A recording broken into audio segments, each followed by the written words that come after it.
2 লাখ ল'ৰা ছোৱালীক কেনেকে চাকৰি দিব পাৰো, কোন বিভাগত কিমান পদ খালী আছে, পদোন্নতিৰ জৰিয়তে নতুনকৈ কিমান পদ সৃষ্টি কৰিব পাৰি, নতুনকৈ কেনেকে বেটেলিয়ন আদি নিৰ্মাণ কৰিব পাৰি, এই কথাবোৰো ইতিমধ্যে আমি আলোচনা আৰম্ভ কৰি দিছো। আজি মই আপোনালোকক আকৌ এবাৰ ক'ব খুজিছো যে আগষ্ট মাহৰ প্ৰথম সপ্তাহৰ পৰাই মই চেষ্টা কৰিম 2 বা 3 আগষ্টৰ পৰাই আপোনালোকে অৰুণোদয় আঁচনি আগৰ দৰে লাভ কৰিব। আগষ্ট মাহৰ পৰা অৰুণোদয় আপোনালোকে মাহেকীয়া নিয়মিতভাৱে পাই থাকিব আৰু আপোনালোকে অলপো চিন্তা কৰিব নালাগে। সেই ধৰণে আমি যিটো কম দামত চেনি বা দাইল দি আছিলো, সেই আঁচনিখনো আমি আগষ্ট মাহৰ পৰাই আৰম্ভ কৰিম। অৱশ্যে আমি ইয়াক অকণমান নতুন ৰূপত লৈ আহিম, সেই বিষয়ে আমাৰ পূৰ্ণাংগ বাজেটত আপোনালোকে শুনিবলৈ পাব। নিযুত মইনা, নিযুত বাবু, এই প্ৰত্যেকবোৰ আঁচনি, জীৱন প্ৰেৰণা, এই প্ৰত্যেকবোৰ আঁচনি আমি আগষ্ট মাহৰ পৰা আৰম্ভ কৰিম। বহুতে মোৰ ফেচবুকত প্ৰশ্ন সোধে, মামা জীৱন প্ৰেৰণা কেতিয়া পাম, নিযুত মইনা কেতিয়া পাম? আমি গোটেইবোৰ আঁচনি আগষ্ট মাহৰ পৰা আপোনালোকক দিয়া ব্যৱস্থা কৰিম আৰু তাৰ পিছত সমগ্ৰ সময়ছোৱাত আপোনালোকে এই আঁচনি নিৰবিচ্ছিন্নভাৱে পাই থাকিব। এই আঁচনিসমূহ চলি থকাৰ লগতে আমি অসমৰ বাবে গ্ৰহণ কৰা ডাঙৰ ডাঙৰ আঁচনিবিলাকৰ কামো এই সময়ছোৱাত আগবঢ়াই লৈ গৈ আছো। গুৱাহাটী ৰিং ৰোডৰ নিৰ্মাণ কাৰ্য ইতিমধ্যে আৰম্ভ হ'ল। কাজিৰঙাৰ এলিভেটেড কৰিডৰৰ নিবিদা প্ৰক্ৰিয়া ইতিমধ্যে আৰম্ভ হ'ল। অহা এমাহৰ ভিতৰত নুমলীগড় আৰু গহপুৰৰ মাজৰ যি আমি প্ৰায় 18,000 কোটি টকাৰে সুৰংগ নিৰ্মাণ কৰিম, তাৰো নিবিদা প্ৰক্ৰিয়া এই মাহৰ ভিতৰতে অৰ্থাৎ জুলাই মাহৰ ভিতৰতে আৰম্ভ হ'ব। ইয়াৰ উপৰিও মই নতুন দিল্লীত থকা সময়ছোৱাত প্ৰধানমন্ত্ৰী নৰেন্দ্ৰ মোদী ডাঙৰীয়া আৰু কেন্দ্ৰীয় পথ পৰিবহণ মন্ত্ৰী নীতিন গাডকাৰী ডাঙৰীয়াক লগ পোৱাৰ মোৰ সৌভাগ্য হৈছিল। তেখেতসকলে মোক 3টা আঁচনি অসমৰ বাবে খুব তৎপৰতাৰে অনুমোদনৰ প্ৰতিশ্ৰুতি দিছে। ইয়াৰ প্ৰথম আঁচনিটো হ'ল বাইহাটা চাৰিআলিৰ পৰা তেজপুৰৰ মিছন চাৰিআলিলৈকে এই সমগ্ৰ পথছোৱা 4 লেনযুক্ত হিচাপে নিৰ্মাণ কৰা। ই এটা বহুদিনীয়া দৰং আৰু শোণিতপুৰৰ ৰাইজৰ বহুদিনৰ দাবী আছিল। বাইহাটা চাৰিআলি আৰু মিছন চাৰিআলি ৰাস্তা 4 লেনযুক্ত হোৱাৰ লগে লগে ই পোনে পোনে আহি গুৱাহাটীৰ ৰিং ৰোডত খুন্দা খাব। অৰ্থাৎ ৰিং ৰোডৰ পৰাই গুৱাহাটীক টাচ নকৰাকৈ আমি জাগিৰোডলৈ যাব পাৰিম, সোণাপুৰলৈ যাব পাৰিম আৰু ৰঙিয়া আদিলৈকেও আমি ডিৰেক্টলি 4 লেনযুক্ত ৰাস্তাৰে আমি যোৱাৰ সুযোগ পাম। ইয়াৰ উপৰিও আৰু এটা নতুন আঁচনি আমি আনিব খুজিছো। সেইটো হ'ল গুৱাহাটী বিমানবন্দৰৰ পৰা গড়ল, ধাৰাপুৰ, গুৱাহাটী বিশ্ববিদ্যালয় এই 10-12 কিলোমিটাৰ পথ আমি এটা এলিভেটেড কৰিডৰ অৰ্থাৎ 10 কিলোমিটাৰৰ এখন উৰণীয়া সেতু আমি নিৰ্মাণ কৰিব খুজিছো, যাতে গুৱাহাটী বিমানবন্দৰলৈ জালুকবাৰীৰ পৰা মাত্ৰ 7 বা 8 মিনিটতে আমি গৈ পাব পাৰো।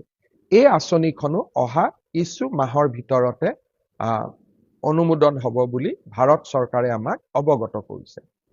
তৃতীয়তে আমি এটা ডাঙৰ আঁচনি হাতত লৈছিলো, সেয়া হ'ল শিলিগুৰিৰ পৰা শিলচৰ এটা নতুন এক্সপ্ৰেছ হাইৱে। ইয়াৰে প্ৰথম পৰ্যায় শিলচৰৰ পৰা বৰাপানীলৈ প্ৰায় 25,000 কোটি টকাৰ এখন বিশাল আঁচনি। ই ইতিমধ্যে প্ৰধানমন্ত্ৰী নৰেন্দ্ৰ মোদী ডাঙৰীয়াই শিলচৰত আধাৰশিলা কৰিছিল। এতিয়া ছেকেণ্ড ফেজত এই আঁচনিখন বৰাপানীৰ পৰা গুৱাহাটীলৈ অনুমোদন হ'ব। তৃতীয় পৰ্যায়ত গুৱাহাটীৰ পৰা শ্ৰীৰামপুৰলৈ আৰু চতুৰ্থ পৰ্যায়ত শ্ৰীৰামপুৰৰ পৰা শিলিগুৰিলৈ ইয়াক কানেক্ট কৰা হ'ব। এই আঁচনিখনো আমাৰ 5 বছৰীয়া কাৰ্যকালৰ ভিতৰতে আমি শেষ কৰিম। এনেধৰণে ভগৱানে কৰিলে গুৱাহাটীৰ পৰা তিনচুকীয়ালৈ এটা এক্সপ্ৰেছ হাইৱে নিৰ্মাণৰ মোৰ মনত ইচ্ছা আছে, তাৰ বিষয়েও আমি নিশ্চিতভাৱে আমাৰ প্ৰচেষ্টা চলাই যাম। ডিব্ৰুগড়ক ৰাজ্যৰ দ্বিতীয়খন ৰাজধানী ঘোষণা কৰা হৈছিল। ডিব্ৰুগড়ৰ উন্নয়নৰ বাবে আমাৰ কেবিনেটে 500 কোটি টকা ব্যয় কৰাৰ বাবে সিদ্ধান্ত গ্ৰহণ কৰিছে। বিধায়ক প্ৰশান্ত ফুকনক এই আঁচনিখনৰ সিলেকশন বা কি কাম কৰিব লাগিব তাৰ কাৰণে তেখেতৰ নেতৃত্বত আমি সেকেন্ড ক্যাপিটেল ডেভেলপমেন্ট অথৰিটি এটা কৰিছো আৰু নিশ্চিতভাৱে অহা কিছুদিনত মই যেতিয়া ডিব্ৰুগড়লৈ যাম এই আঁচনি বা এই 500 কোটি টকাৰে আমি কি কাম কৰিম তাৰ বিষয়ে ডিব্ৰুগড়ৰ ৰাইজৰ লগত কথা পতাৰ মই নিশ্চিতভাৱে সুযোগ গ্ৰহণ কৰিম। ইয়াৰ উপৰিও আমি শিলচৰৰ এখন নতুন বিমানবন্দৰ নিৰ্মাণৰ যিটো প্ৰচেষ্টা তাৰ অনুমোদনৰ বাবে আমি কাম কৰি আছো অহা কেইদিনমানৰ ভিতৰতে আমি তাৰো অনুমোদন পোৱাৰ আশা কৰিছো। ইয়াৰ পিছত এটা নতুন আঁচনি এবাৰ দিল্লীত যাওঁতে আমি আলোচনা কৰিছিলো যে ৰূপসী বিমানবন্দৰ ই এটা ষ্ট্ৰেটেজিক লোকেশনত আছে। ৰূপসীৰ পৰা বাংলাদেশ ওচৰত, ৰূপসীৰ পৰা পশ্চিমবংগ ওচৰত, ৰূপসী আমাৰ বিটিএডিৰ কাষতে আৰু ৰূপসীলৈকে গুৱাহাটীৰ পৰাও যাব পাৰি। শিলচৰ শিলিগুৰি কৰিডৰ হৈ গলে ৰূপসীটো আমি 2 ঘণ্টাতে গৈ পাব পাৰো। ৰূপসী বিমানবন্দৰক আমি এটা ডাঙৰ লজিষ্টিক হাব হিচাপে নিৰ্মাণ কৰিব পাৰো নেকি, বিমানবন্দৰটো ডাঙৰ কৰি নিৰ্মাণ কৰি তাৰো আমি নতুন চিন্তা চৰ্চা আৰম্ভ কৰিছো। ইয়াৰ উপৰিও নিৰ্বাচনৰ সময়ত আমি এটা প্ৰতিশ্ৰুতি দিছিলো যে ৰাজ্যৰ প্ৰতিখন জিলাতে এখন বিশ্ববিদ্যালয় হ'ব, প্ৰতিখন জিলাতে এখন মেডিকেল কলেজ হ'ব আৰু প্ৰতিখন জিলাতে এখন ইঞ্জিনিয়াৰিং কলেজ হ'ব।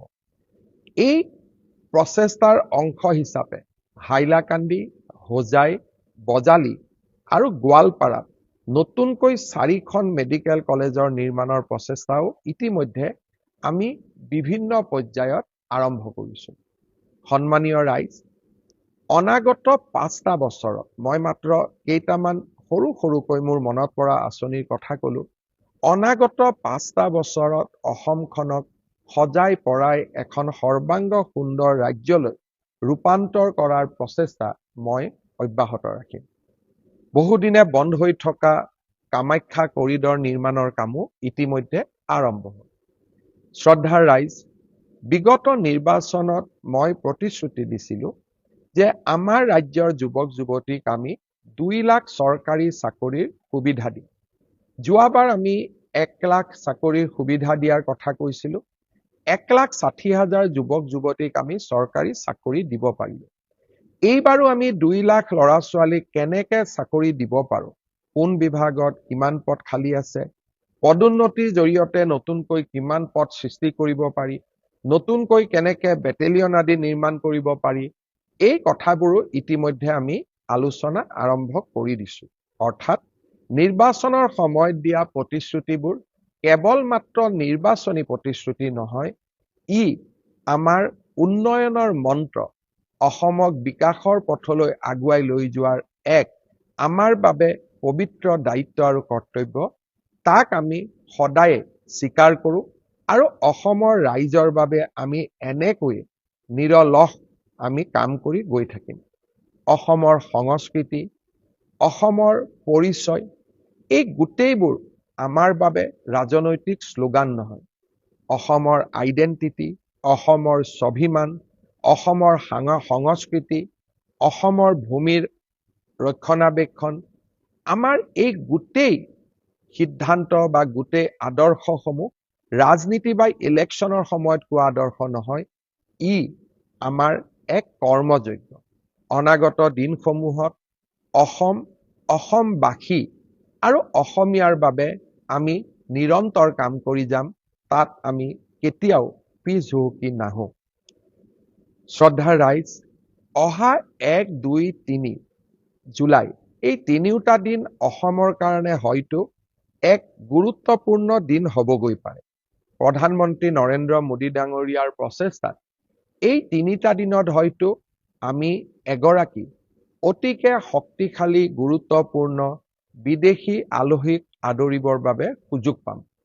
চৰকাৰীভাৱে ই ঘোষণা হোৱা নাই, তথাপিতো আমি আশা কৰিছো যে প্ৰধানমন্ত্ৰী মোদী ডাঙৰীয়াই 1, 2, 3 তাৰিখে অসম গুৱাহাটী ভ্ৰমণ কৰিব আৰু তেখেতৰ লগত আৰু এগৰাকী শক্তিশালী আলহী বা প্ৰভাৱশালী আলহী বা এগৰাকী আন্তৰ্জাতিকভাৱে পৰিচিত আলহী আমাৰ অসম ভ্ৰমণ কৰিব, গুৱাহাটী ভ্ৰমণ কৰিব। তাৰ কাৰণে মহানগৰীখনক সুন্দৰভাৱে সজাই পৰাই তোলাৰ আমি ব্যৱস্থা আৰম্ভ কৰিছো। কাৰণ এনে ধৰণৰ অতিথিক আদৰাৰ সুযোগ হয়তো এজন মানুহৰ জীৱন কালত এবাৰেই হ'ব পাৰে।